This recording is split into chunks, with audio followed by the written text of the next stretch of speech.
you'll notice the person sitting next to me is Meatloaf. He's got a new album, Braver Than We Are. We weren't sure, so when we heard you were coming in, we weren't sure. Do we call you Meat? Meat. Oh, you do Meat. Oh, okay. Well, then I was right. Yeah. Yeah. I'll give you the story. See, Okay. I was born bright red as a baby, and I couldn't. I stayed bright red, and my father was a Dallas policeman. So I'll give you the story how it went. As far as I've been told, and I'll give you the best accent. So my son there, he looks like 9.5 pounds of ground chuck. So what I want you to do is I want you nurses to put on the front of his crib meat. And I'm sure the nurses went, we can't do that, sir. And my dad, I'm sure he was in his uniform, went, yes, you can. And so you go ahead and you put meat in that little slot, that little plastic slot, and you move his crib right into the middle of everyone else so that when everyone else comes to see their baby, they see meat. And that was on my 4th day being alive. Well, what about your name could have been Ground Chuck? It could have been, but I don't know how well that would have worked. Well, Meatloaf is a great name. Great stage name.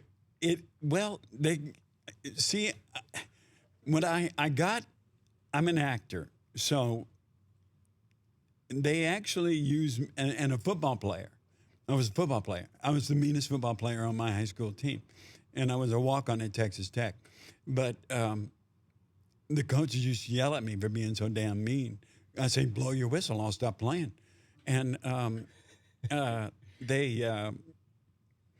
so they call me in the program, in the football program, it was Meatloaf a Day, number 74. So when you'd make a tackle, it would be tackled by Meatloaf a Day. Yeah, or ML a day, or tackle. Usually they just use a day. Oh, okay. I don't think the announcers were ready for Meatloaf, so I think they would just go, and that tackle was a day. But are you known more for acting or music? If you're out in public, would people ask you more about what you've been in movie-wise, Fight Club, or they ask you about music? It's probably more about music, but I do get asked a lot about. Sometimes I've done 61 films, and so some people ask me about films that are coming from left field, and they go, I saw you with Michael Keaton in 1985. I'm going, whoa, dude. Okay. So first film was Rocky Horror, but the first film I was ever cast in was The Taking of Pelham 123 with Walter Matthau. And I was working for Joe Papp, and Joe Papp said, yes, it's fine, but the director wouldn't let me do it. And then I was cast as Billy Bibbit in One Flew Over the Cuckoo's Nest with Jack Nicholson. Oh, man. We were leaving in 1 week and going to Portland. They had a writer's strike. And then I got in Rocky Horror, and then I did that film, and then became really good friends with Lou Adler, who produced Carole King and Jan and Dean and Cheech and Chong, and goes on Mamas and Papas, and owns all of Sunset Strip. And he's a really good friend of mine.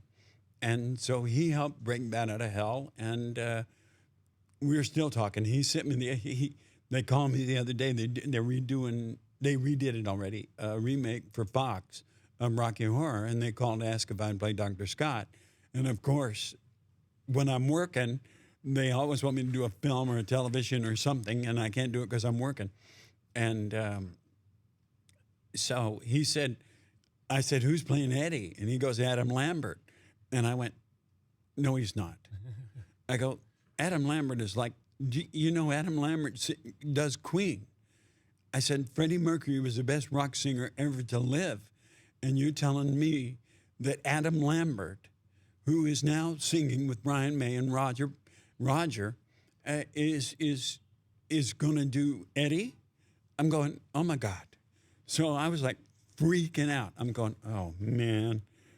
And so Lou sent me, I haven't answered him yet. I'm going to. He sent me the tape of Adam singing it. Adam did a great job, but I'm sorry, Adam. I'm still number one. Do you think, so Freddie Mercury the greatest frontman in rock and roll history? I don't know about frontman. I think I'm one of the best frontmen in history, but that's just my opinion. and I'm entitled to it. But I think Freddie Mercury was one of the greatest singers Oh, okay. in history. And I had some conversations. I have conversations with different people about what goes on stage. They ask me questions, I give them answers. And when videos first started, I'm not going to name names, but a lot of major people were coming to me going, well, you've shot film, and I had already shot 12 videos when MTV came on. And they said, you've done all this stuff, you've directed. I said, yeah. And they said, well, what do I do? I said, it's simple. Just don't have dead eyes. And they said, well, how do you do that? I said, just repeat the song lyrics in your head, and your eyes will never go dead. And the other thing is, when you're live on stage, your energy comes from every part of your body. You just take all that energy and put it right in the center of your chest like a laser beam and let it come out that way. It's that simple, kids. Meatloaf's new album is Braver Than We Are, in collaboration with Jim Steinman, and it's in 429 on 429 Records. You can pre-order today on iTunes and Amazon. Man, there's a few things I wanted to talk to you about. Fight Club was still fascinating to see that you. How would you describe who you were in Fight Club? You know what? I can't, because when you see an actor on TV and they say to him, did you see the film? And he says, oh, no, I can't watch myself on film. That's a dead giveaway. He's playing himself. I can watch every film. I never see Meatloaf. There's only been one film, and it was 2 seconds, and it was the end of the day, and it was the Michael Keaton movie that I mentioned. And the director said, all we want you to do is open this door, walk through it, go through this door, and close it. And I walked that 2 seconds as Meatloaf, and it has driven me crazy ever since then. So I can watch every film because I never see me. When I'm talking to you, I'm Meatloaf. Yeah. I'm Meat. Yeah. But when I'm on stage, I'm not. When I'm doing films, I'm not. When I'm doing records, they're all in character.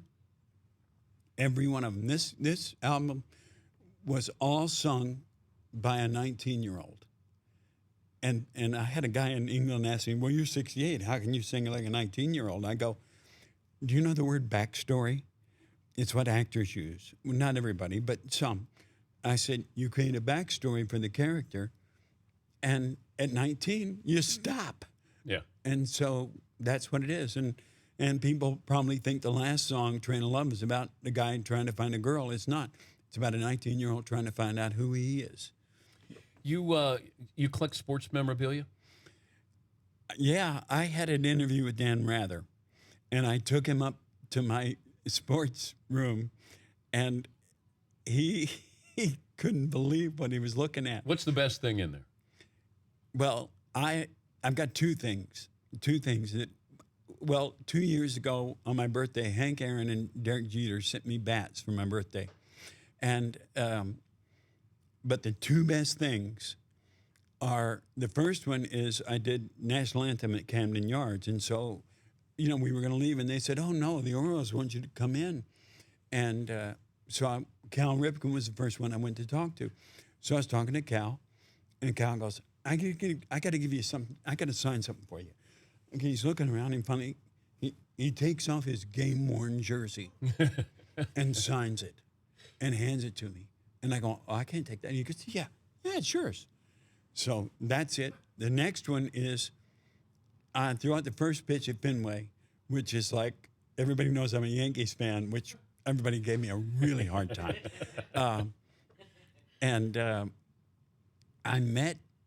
I was leaving, and Ted Williams was coming down the hall. Wow. And they said, Ted, this is Meatloaf. And he knew who I was. And it absolutely freaked me out that Ted Williams knew who I was. And they said, well, Ted, today's Meat's birthday. And Ted's a little grumpy. He goes, well, get me a baseball. And so he signed the baseball to Meatloaf. Happy birthday, Ted Williams. Awesome. And I'm going to finish the story. So we go to get on the elevator to go down because we're leaving to get out, meet the crowd. And all of a sudden, two guys in black suits get on and go, you guys got to get off the elevator. And I looked at them. I said, what do you think you are, Secret Service? And they went, yep. And I went, oh, okay. So we got off, and I'm waiting. I'm going, well, what's going on? And all of a sudden, here comes George Bush Sr., who's the president. And he comes walking by, and he looks at me, and he gets on the elevator, and all of a sudden, his head sticks out and he goes, meet? It's really good to be president. That was one of the best sports days of my life. And before that, Jose Canseco, who's still playing for the Rangers, had thrown a ball up into the box we were sitting in. This ball comes flying, and I'm going, what the heck is that? I look down, I see Jose. So I throw it back down. I said, sign it. And he signed it and threw it back up. So I left with the Ted Williams, Jose Canseco, and George Bush going, meet. It's good to be president. His new album is Braver Than We Are. It's great to have you. I'd love to have you in again and spend more time talking to you. Yeah, about Braver sports. Than We Are is completely different, and we did it on purpose, than Bad Out of Hell, and there's a doctor's prescription for it. It's like you buy it, listen to it once, and 4 times, take it 4 times during the day. At the end of it, you'll know it's genius. Well, I'm glad you stopped by. It's great to see you. It's great to see you, man. You can pre-order the album today on iTunes and Amazon. Meatloaf, or as we like to call him, Meat. And Dan Patrick, as I like to call him, Dan. But 2 out of 3 is that could be a baseball term, but 2 out of 3 ain't Oh, bad. they use it all the time. Okay. In baseball, all the time. Man, the Cubs managers used it the other day 3 times. The Orioles, all the managers have used it. And Mattingly uses it, who's a friend of mine. Goes, we did it. We did a meatloaf on him. 2 out of 3? Took 2 out of 3. We did a meatloaf on him. Thank you for coming by. The Dan Patrick Show, weekday mornings on Audience.